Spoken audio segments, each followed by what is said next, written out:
Hello, everyone. Welcome back to our listeners to Leadership Talks. Leadership Talks is a podcast for emerging leaders who are on a transformative journey. Every week on Leadership Talks for emerging leaders, we invite leaders and emerging leaders to share their growth journey, their life experiences, so that they can inspire you with their learnings. Today, on this episode, Devesh and I will be hosting this episode on leadership journey in the pharma industry. Over to you, Devesh. Thank you, Kiran. And today on this episode of Leadership Talks, I have privilege of having Mr. Savya Sachi, who currently works as president for domestic business unit for JB Pharmaceuticals and Chemicals, who has over 3 decades of experience, and he has held various positions with other key pharmaceutical organizations like Cipla and Dr. Reddy's in the past. His strength lies in providing strategic direction and in execution excellence. So welcome, Mr. Sachi, onto the show. Thank you. Thank you, Devesh. Thank you, Kiran, for giving me this opportunity to share my experience. Absolutely a privilege to have you, Mr. Sachi. Super excited, and I'm sure that our listeners will be equally intrigued with loads of learnings from your stories, your experiences, and what are your success mantras. So, Mr. Sachi, you started as a medical representative, and today Yeah. you are leading an entire domestic organization. Would you Yeah. be able to share with our listeners your leadership journey and how it has evolved over a period of time?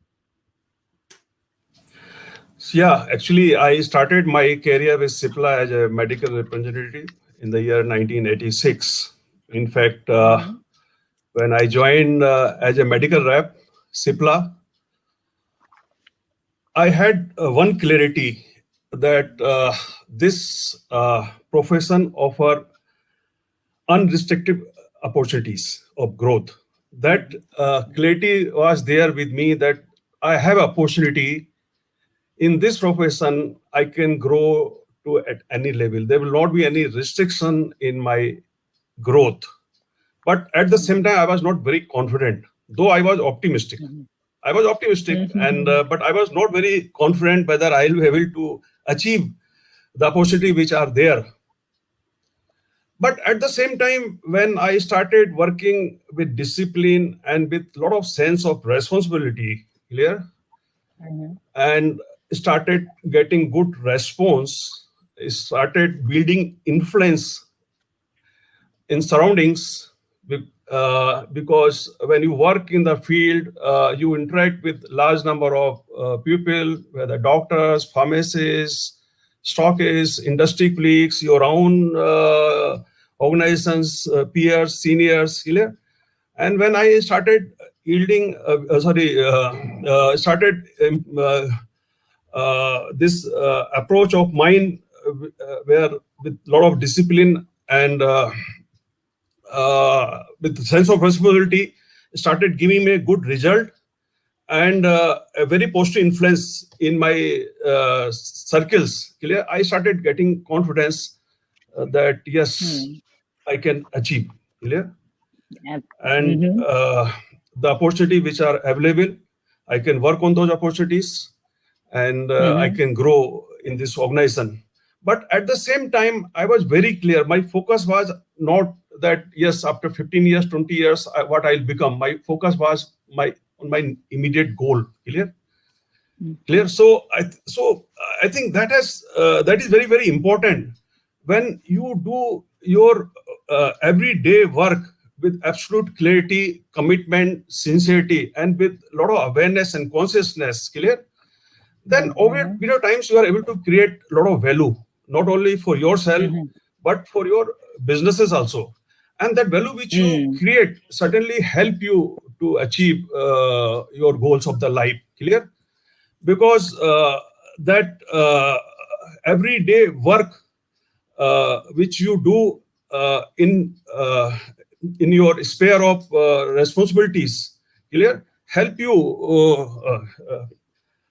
clear, and that To just not only grow. help you in Yeah. terms of achieving your objectives, day-to-day objectives, it also give you a lot of learnings, clear. Ultimately, you start developing good learning for system and processes, clear.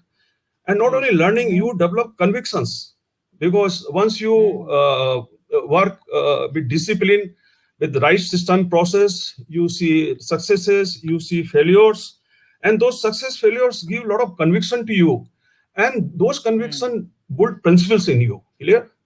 Those convictions put a lot of principles in you, and those principles ultimately drive your overall approach, clear.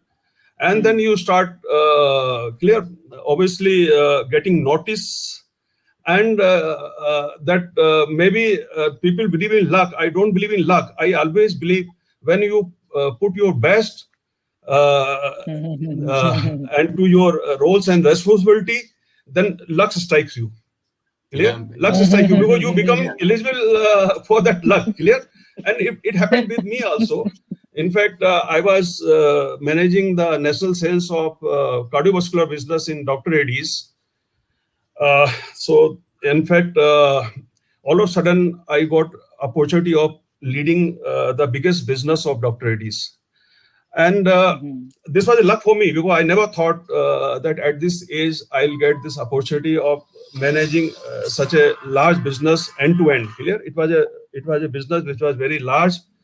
It was around 50% of Dr. Reddy's domestic top line, and around 70-80% of bottom line business was there. So it was a very critical business for Dr. Reddy's, big business.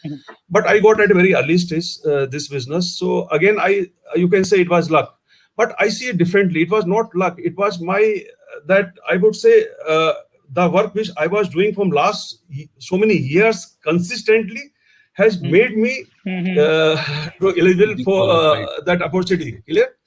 So there is this very So famous quote, Mr. Sachi, which is about yeah, that when preparation meets opportunity, that's known as luck. So that's what Absolutely. so you were saying, that it has been that last many years of preparation, or last many of years of your hard work, which basically met with that opportunity, which normally people in their understanding just say that yeah, as luck. So yes, absolutely. And I will just also add on to this, Mrs. Ati, that a lot of people call us that, oh, you're so lucky that you got that opportunity. But they yeah, yeah, actually don't realize the kind of hard work, the number of years that you have put into that point. So they always say, you can only see the tip of the iceberg. There's so much that has happened underneath that preparation, that hard work, that lack of confidence, that conviction that you had, which made you take that plunge and made yeah, you to reach that point where you could take up that opportunity. Back to you, Mrs. Sachi. yes, yes, yes. You're right. You're right. Clear.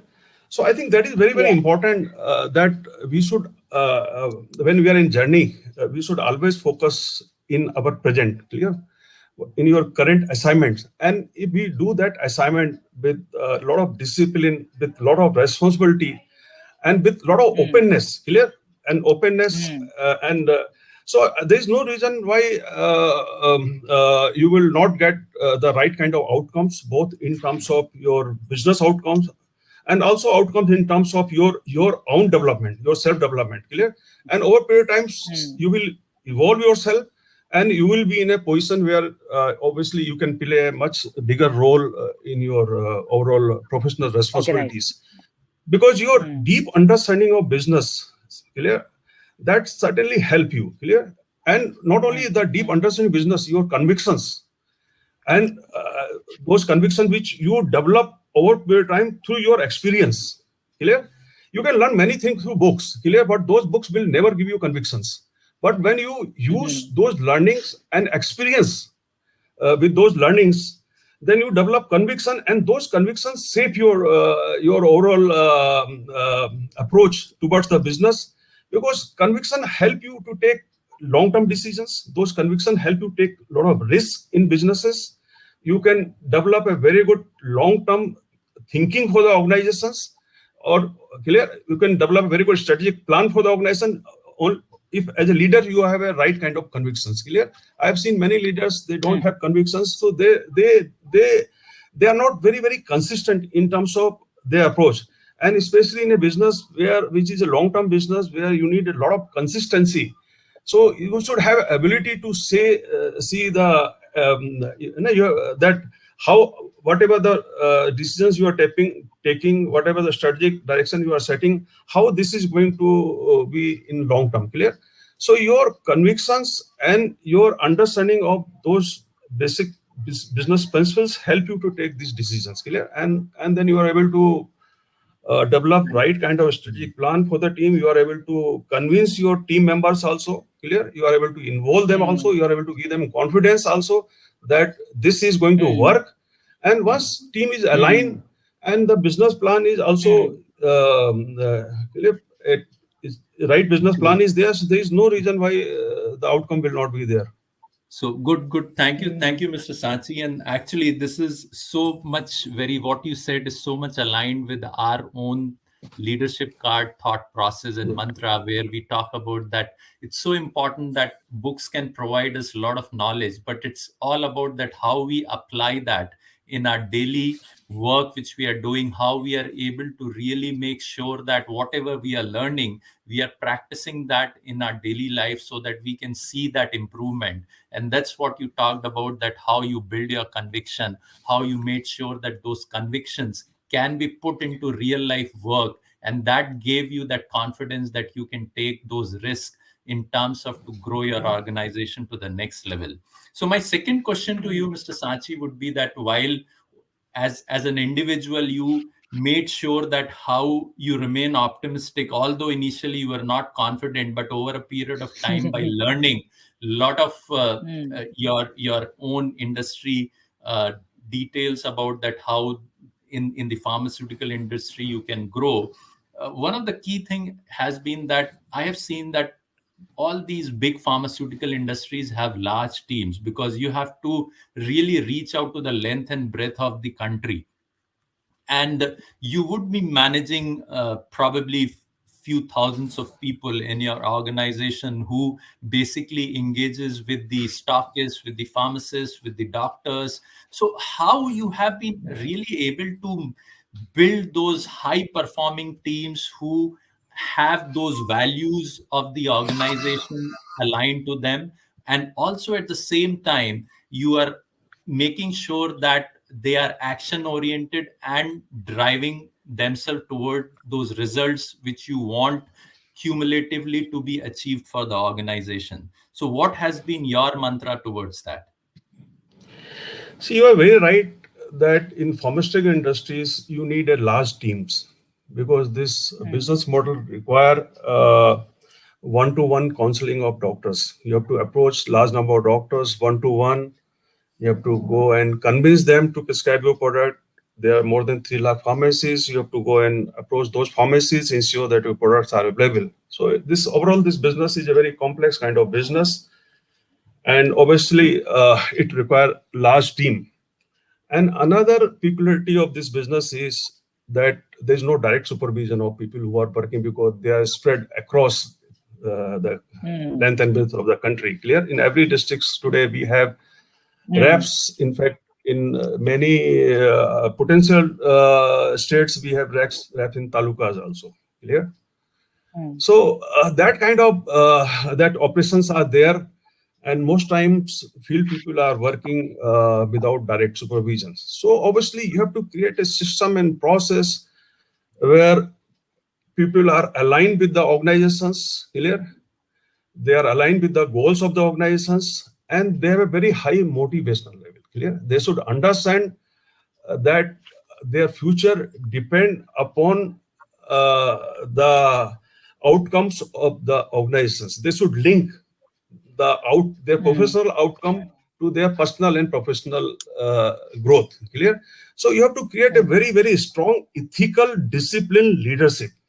Clear? The most important thing is the field leadership should be very ethical and disciplined, and it is not that easy. Clear? Today not easy to in a very competitive industries to clear hold your good people and create environment where they are working with a lot of discipline.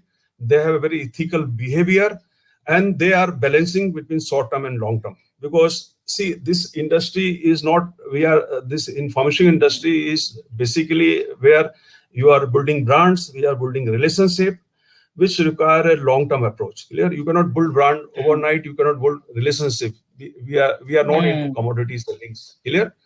mm, So, mm, so here again, the field persons have targets, but at the same time, their actual outcomes comes when they build brands, when they build relationship, which require a very longer mm, period of clear. So they have a monthly target also. They are accountable for that also. At the same time, the accountability is also for long term. Clear.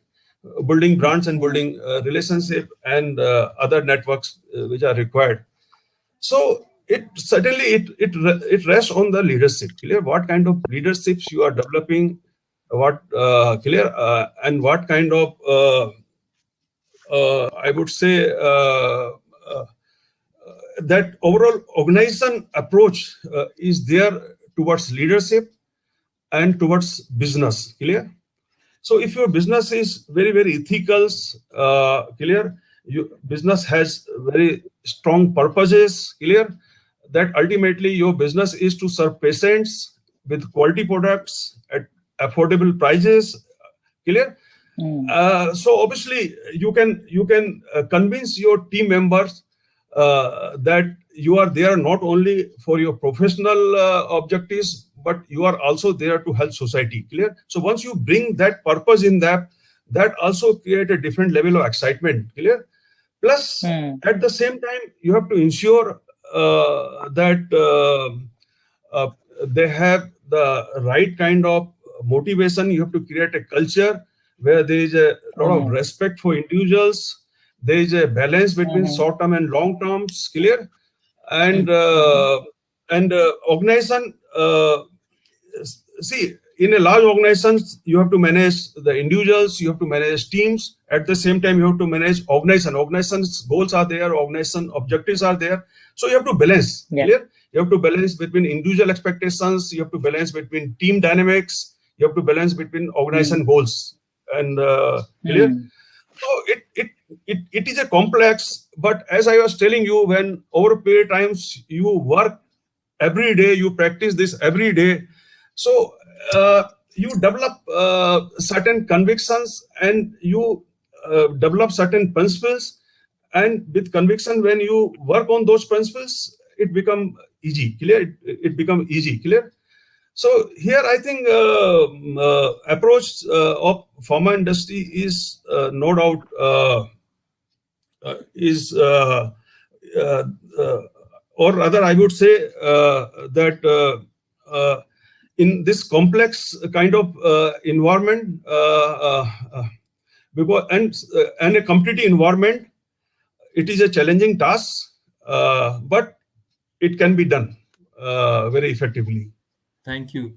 Thank you, Mr. Sachi. So you very rightly said that it is a balancing act. You need to balance mm, between various elements which are there, whether it is the field teams which are there, definitely they are the messenger of the organization to various mm, doctors, to stockists, so they need to be ethical in their aspects of engaging with those third party people which are there, but at the same time you need to make sure that whatever goals you have set for the organization, that needs to mm, be achieved.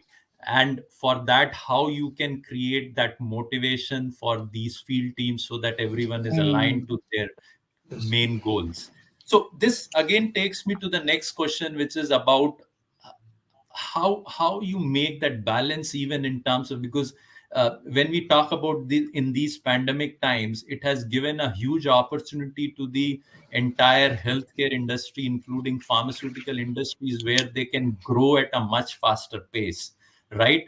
But we being in India, where we need to really balance it out, that as an organization, as a pharmaceutical organization, you need to continuously make sure that you are showing profitable growth to your investors who are there. But at the same time, because we are a developing country, we need to make sure that the drugs which are there are available at affordable prices.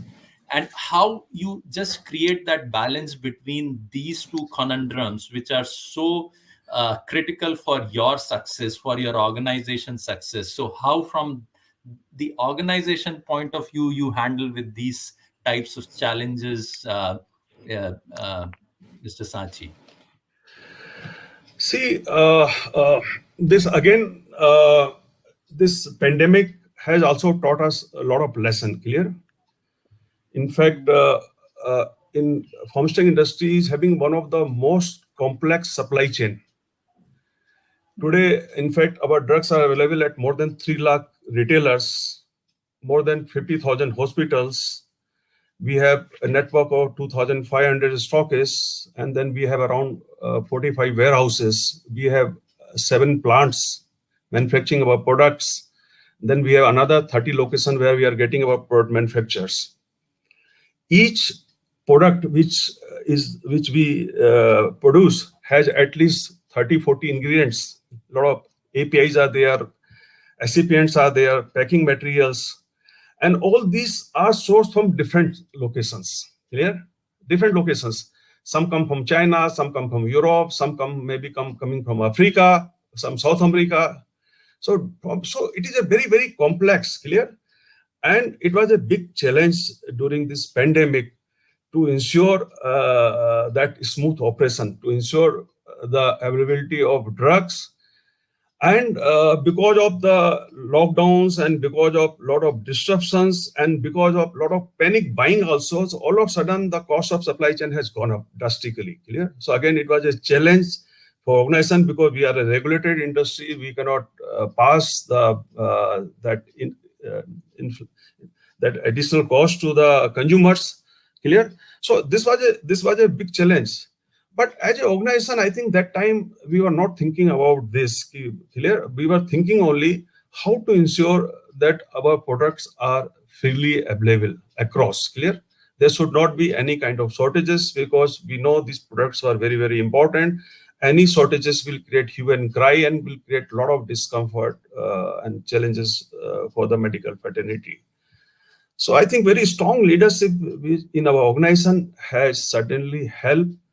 And I know that a lot of other challenges also there because see this our lot of standardizations are there. So it is not like that if we are not getting any product from one vendor, we can go to other vendor. It is not like that. Clear? So we have already approved vendors. Products can come from them only. So obviously it was a big task. I know those 2 years were very, very tough, especially for our supply chain team, how they have managed, how they have worked, and how they have ensured that there is no disruption. In fact, throughout these 2 years, our plants were not shut down even for one day. There was no shortages.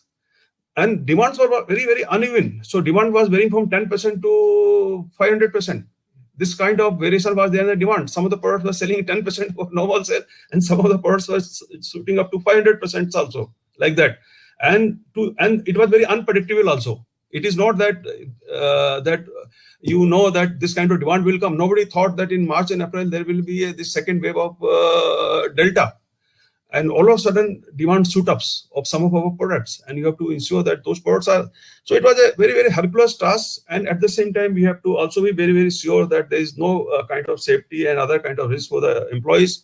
So obviously, company was working in multiple shifts so that work can be spread, and people minimum that one-to-one in that human contacts are there. So all those things, I think everything was done, and because of strong leadership which we have in our organizations, and that support of the our that employees, because as an organization we always have maintained a very healthy culture where company has always taken care of the employees. Employees are very much aligned with the organizations. They are highly motivated. So everybody is supported, and as an organization, we could manage that normalcy in terms of the supply of our products, and there was no shortages of our products. And not only we have ensured that our existing products are available. We were also able to quickly bring a certain product which were needed for treatment of corona. Like we have launched certain drugs which are important. Recently, we have launched molnupiravir, which is now on the only approved drug for corona. So we have launched antigen test kits also. We have given those antigen test kits also. So all those things, company has taken care of the responsibility to help society, to help humanity in terms of managing this entire pandemic phase. So that was Absolutely, challenging, but still we could achieve it. And again, I'll give credit to the strong leadership and the strong motivation and other strong system and process and the infrastructures which we have, that has helped organization to manage this entire crisis. And we have done well during this, as you rightly mentioned, that despite this pandemic, as an organization, we have performed very well. We are fastest growing in the company of the industry today. And though there was challenges on managing the cost, but this growth has helped us to manage our overall balance sheet. Thank you so much, Mr. Sachi. So, There is so some. coming to this, yeah, the last question that we have for our emerging leaders. You've shared so much on how the healthcare system has played such a fundamental role during this pandemic. There might be many of our listeners who might be, aspiring to join the pharmaceutical industry. Maybe we also have people who are already part of the pharmaceutical industry. Yeah. So, in their growth journey, what would be your one message to them? So I will say, see, this industry is a evergreen industry. In fact, in my career of 36 years, I have never seen that this industry is growing in a single digit. So that is one advantage. When growth is there, opportunities are also there. Clear? It is very basic principle. Clear? Right now, this industry is around $50 billion industry, and it is expected to achieve around 130 billion by 2030. Yeah, so obviously this industry will grow very fast in coming years, and the expected growth is 20% plus in next decade. So that 20% growth will certainly bring a lot of opportunities. Clear? So today we have that branded formulation business, API business. Now biotechnology business is also emerging very fast. And then a lot of export, generics, devices. So a lot of, I think, the businesses which are now taking a sizable size and becoming big. Domestic formulation business is right now around $25 billion, which is expected to be more than $50-60 billion by 2030. Similarly, API also, government has come out with the PLI schemes, and government is increasing now and encouraging now industry to develop that all kinds of supplies, domestic supplies. They're encouraging to come out with manufacturing and start manufacturing all the APIs today. In fact, our 60-70% API come from China. A lot of dependency is there in China. And this pandemic has also, I think, given this understanding clarity to everybody, including government, that this is one area where there should be self-sufficiency. In fact, in between, all over, I think this kind of challenges were there when there were a lot of problem in China because of whatever reason their plants were closed, and a lot of challenges in terms of getting API from China. Prices have gone up, everything. So government is also now encouraging. Government has come out with a very, very aggressive PLI schemes, and they are encouraging organizations to set up bulk drug units in India, other APIs, key starting materials manufacturing in India. So all these things will create a lot of momentum of growth in this industry. And this industry is going to do much better. Though already this industry is doing very well. In fact, we are. This is another area where India is very, very competitive. In fact, we are global competitive, and today we are exporting more than 25 billion worth of drugs to all over the world. Today, 40-60% generic products available in the US comes from India, and India is also one of the largest manufacturer of vaccine in the world. So, but this is going to further improve. Clear? India is going to become a powerhouse for pharmaceutical industry in next 5 to 10 years.